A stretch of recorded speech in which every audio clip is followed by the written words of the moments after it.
everybody, welcome to Revamp by Renee. Come on in, get settled. We are going to dive into some summer DIY projects, and we are going to do that with the wood slice rounds. So if you have been here for a minute, you may have caught my fall video that I did with the wood slices, and that video took off, especially for being a newer channel. I was so excited that it did because I put so much love and effort into those DIYs, and you guys absolutely loved them. I love working with the wood slices because they are so neutral, so they really can blend with anyone's home decor. So the projects in this first video are going to be very easy and simple, but also are going to really upscale your hosting and your get-togethers this summer season. I also have another video coming out that's going to be more geared toward the home decor side, working with the wood slices as well, and that will be coming out this Friday.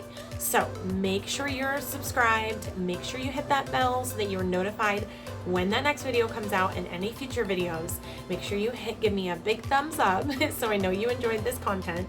And we're gonna dive right in. So remember, this is a two-part series or two-part video of DIYs, and I had to break it up because it would have been way too long if I didn't. I was just kind of pouring with creativity from these little wood slices, and I'm so excited and eager to share them with you. So let's go ahead and get crafting and dive right in.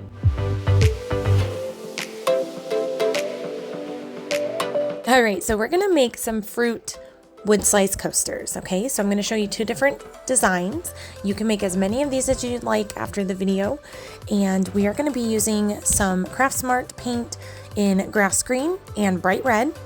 I also did mix up the green with some white just to tone it down a little bit because I did make another one of these and I felt like the green was a little bit darker than I wanted, so I wanted to try it with a little bit of a lighter touch to it. And then you're going to need some type of white paint. I'm just using my Folk Art chalk paint in white Adirondack.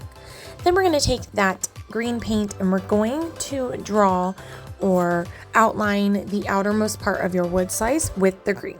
So as you can probably see, we are making a watermelon coaster. So we are creating the rind with the green and the white. Then I'm going to take my white after drying that green, and I'm going to trace the very inner part of that green circle there. Okay, so you can kind of see what I'm doing here. And then you're just going to dry it and then repeat the process by filling in the rest of it with your red. And then that creates the main part of your watermelon. Now I'm going to take my paint pens. I swear by these. They will be linked below. They're always linked in my Amazon storefront as well. So if you are interested, you can grab those up there, or you can just use some paint as well. You do not have to use these or buy these. But I am going to draw my little seeds, and I kind of do like a teardrop shape. So I start with some big ones and then I incorporate a bunch of little ones, and it really gives that watermelon feel to it. As you can see, I have made quite a few of these. They are so addicting once you start. I love them so much. They're so fun. All right, so now we're going to make a lemon coaster. I grabbed up some chalk paint again in Summer Porch. Love this color. I love that it's not a super bright yellow color. It's kind of toned down. Also, another little tip for painting circles: grab a rounded brush if you can. When it's rounded on the sides, it's so much easier for painting around the rim. So I just paint the entirety of the wood slice. Then I'm going to take my white paint pen and I am going to trace a circle around the edges of that wood slice. And then I'm going to kind of thicken it up, and as you can see here, we are making the outline for our lemon. Okay, next I take a straight edge. I'm just using a piece of cardboard and I'm going to draw my middle line. I'm starting with the middle. I'm going to dry that line, and then I go ahead and thicken it up as well with my paint pen. Then you're going to draw another line going down the opposite way halfway through, and you're just going to repeat it till you get all your slices of your lemons, or your wedges, I should say. Then we are doing the same process, creating some little seeds with that teardrop shape, going right at the bottom point of those little triangles of the wedges. Dry it and you're good to go. Now we're going to seal this so that we can use them as coasters. So I am using a matte finish for my sealant, and I'm using Mod Podge. There's gloss, there is matte. I just prefer the matte look, but use whatever you have or whatever you like. And then here we have our cute, adorable coasters. Okay, and then I wanted to give you guys another idea. These would be an adorable hostess gift. Go ahead and take some twine. I'm using this really pretty glittery, sparkly twine that I got back at Christmas time from Michael's. You're gonna just put it underneath the bottom in the middle, and then you're going to twist it on top of each other like I showed you here. And look at how cute. You could put cellophane on this, tie a ribbon around it, bring it as a hostess gift.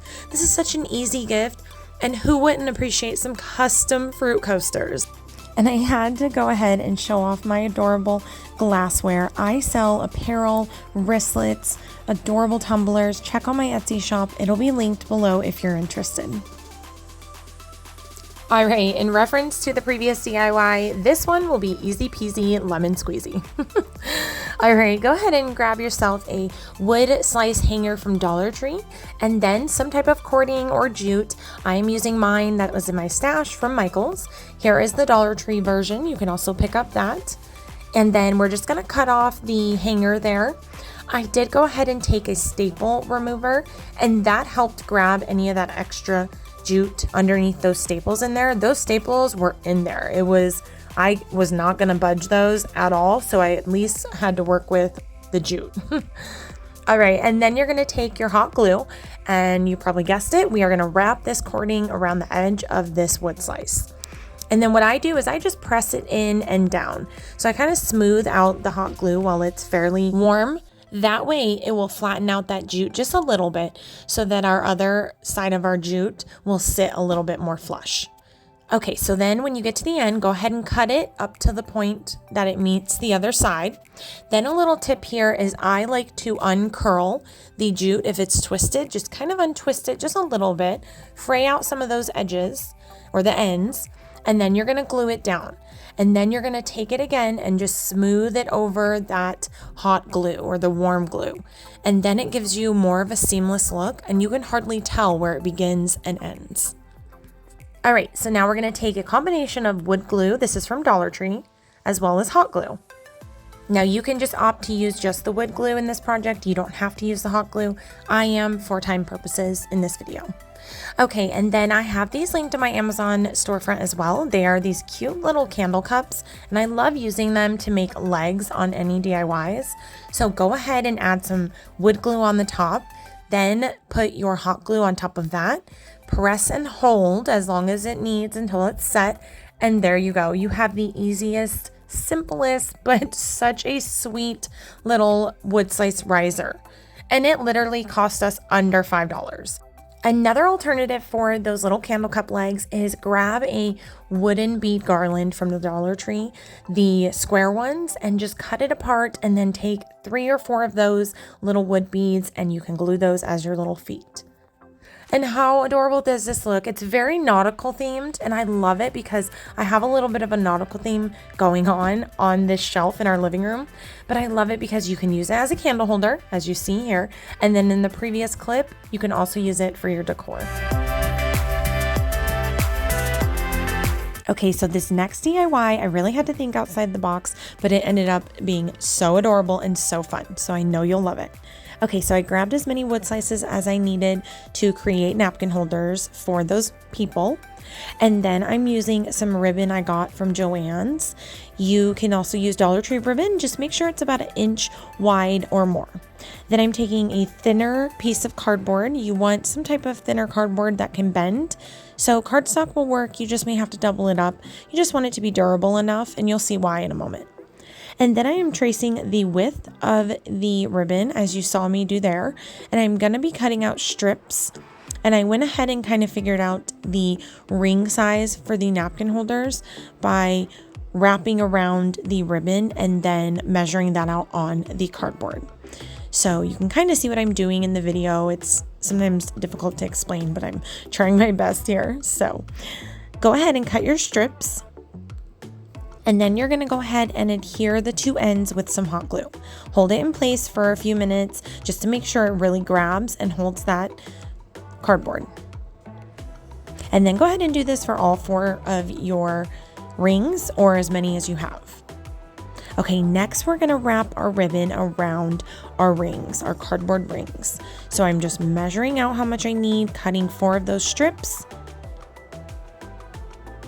And then we're gonna go ahead and, you guessed it, we're gonna hot glue those ribbon strips around our cardboard rings. And I did kind of have to adhere some glue every couple inches there just to make sure it's tacked down really well. And there you go, you've got a really beautiful, seamless looking ring. And now we're gonna work on the top part of our napkin holder.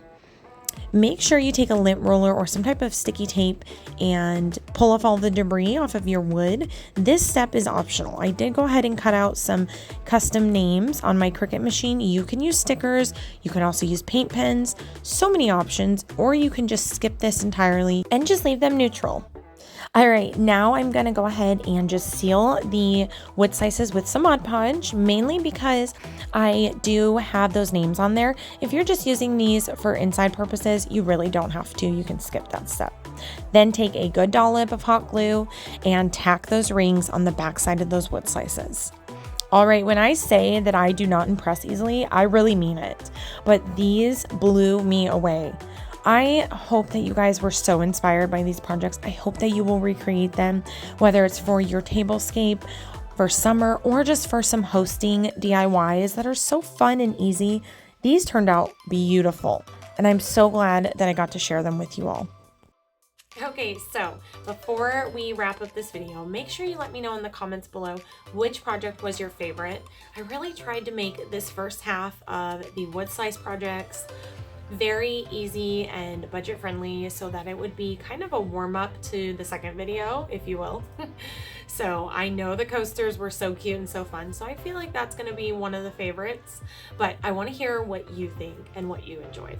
So don't forget, second part's coming out Friday. Make sure you're subscribed, make sure you hit that bell, and don't forget to throw me a big thumbs up so I know you enjoyed this content, and I'll see you guys really soon. Thanks everyone, bye!